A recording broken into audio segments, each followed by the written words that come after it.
As we all know, the COVID shutdowns have slammed the economy, sending to the U.S. into officially a recession. And along the way, tens of millions of Americans have lost their jobs.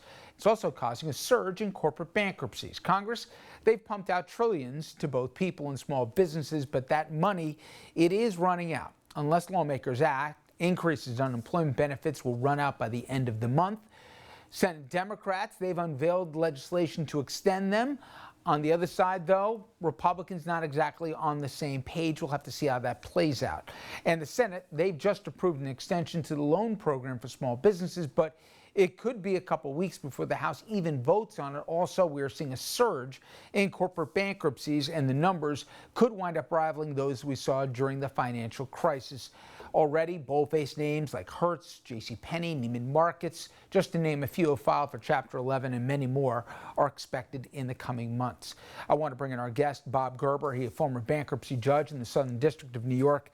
And Bob, thank you. And I want to get your view on the landscape we're looking at, but also the process of bankruptcy, because as people may have seen in a piece that you were part of in the Times, that's also really important here, in timing as a major component. But first of all, the Z-score, which I guess is a widely used model here to predict business failures, they say things are bad, but they're going to get much worse.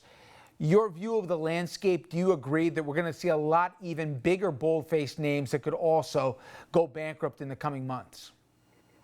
Sadly, Richard, I'm afraid you're right.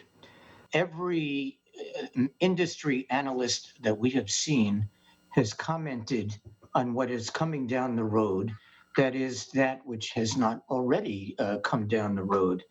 One group of financial institutions has asked, is the bankruptcy court system ready to handle what may be an unprecedented volume in corporate bankruptcy cases? Others are predicting that it's going to be the largest surge of bankruptcies that the nation has ever seen, and without an increase in the judicial resources that we have in the bankruptcy courts, an even larger economic disaster is going to result. And I want to talk about that and bring you back to where you sat just a few years ago when GM was facing the same crisis and kind of the daisy chain of impact that could have had. But it seems this is even different than what we saw after '08 in that, you look at retail and maybe whole methods have changed in terms of consumption models, let alone the liquidity people have to purchase things right now. Even when, let's say we even get, a vaccine here, Bob, don't you see that there's going to be a lot of industries, not just corporations, that are almost destined to shutter?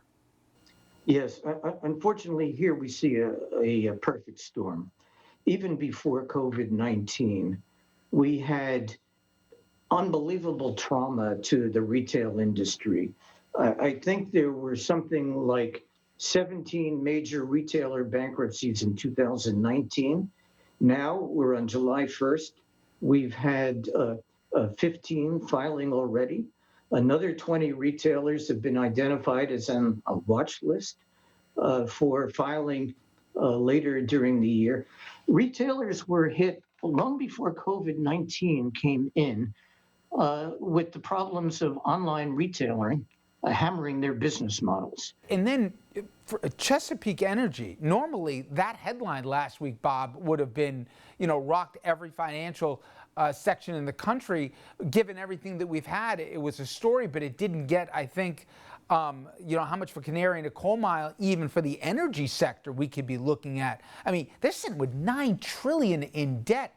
Talk about, from the energy, how that could have cascading impacts as well. Well, once again, we have a perfect storm, because long before COVID-19, we had systemic problems in the coal industry. Oil and gas prices have been depressed.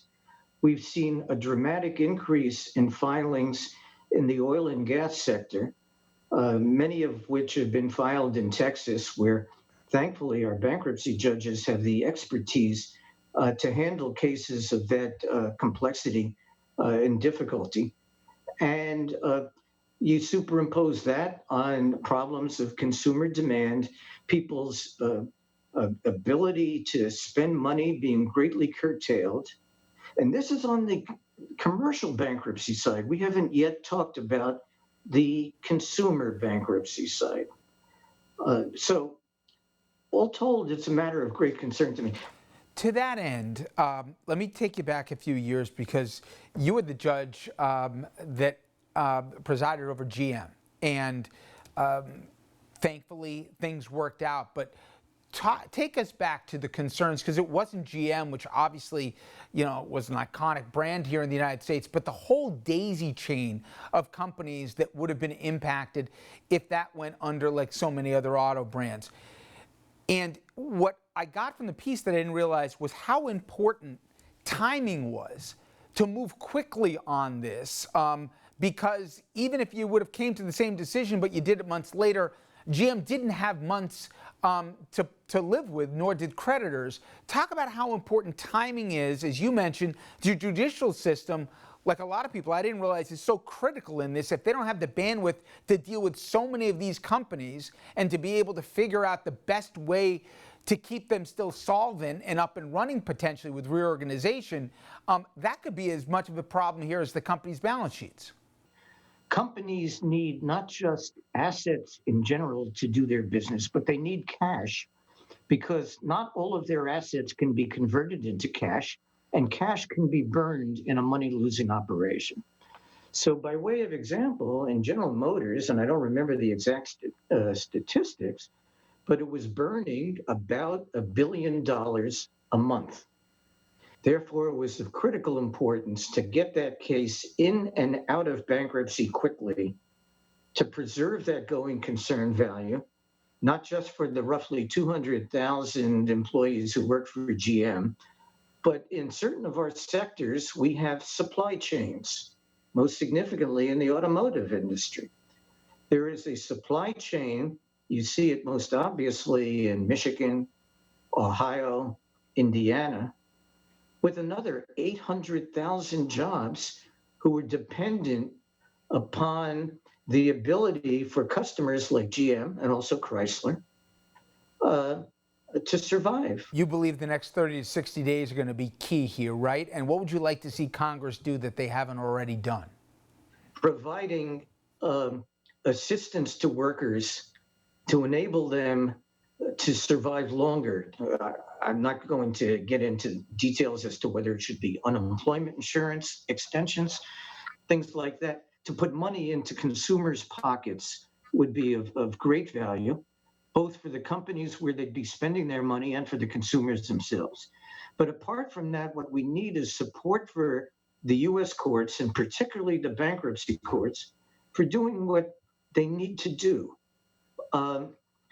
The number of filings is going to increase astronomically. Many believe that the filings are going to greatly increase over what we saw back in 2008 and 2019, even though that was a banking crisis.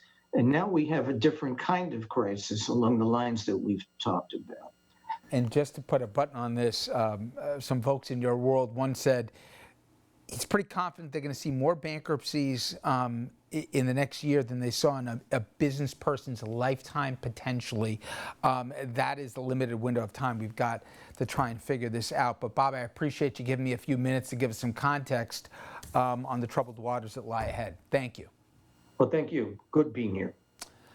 You as well. All right, when we come back, everyone, we're going to put a button on the show, so please stay with us.